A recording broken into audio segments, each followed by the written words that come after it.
এই আঙুরের কাটিং কীভাবে করতে হয় সেটাই আমি আপনাদেরকে দেখাবো। তো দেখতে থাকুন।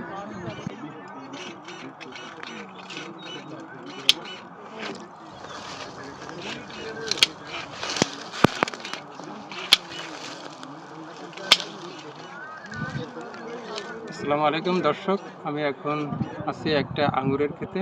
আর এই আঙুরের কাটিং কীভাবে করতে হয় সেটাই আমি আপনাদেরকে দেখাবো। তো দেখতে থাকুন।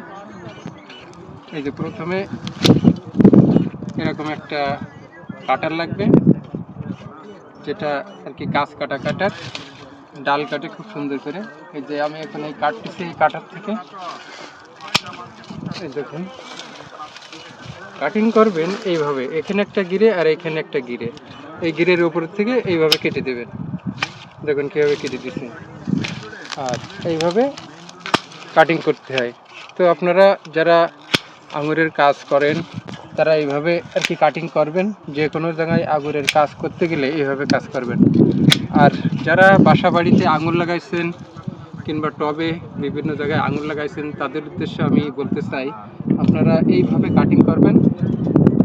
একটা গিরে আর একটা গিরে এর ওপর থেকে কেটে দেবেন। এইভাবে কেটে দিলে আপনার কি হবে, আপনার আঙুর গাছটা খুব সুন্দরভাবে কচ বেরোবে। কচ বেরোনোর পরে এটা নতুন নতুন আঙুর পেতে সাহায্য করবে। তো আপনারা এই ভিডিওটা ভালো লাগলে শেয়ার করবেন। সবাইকে ধন্যবাদ।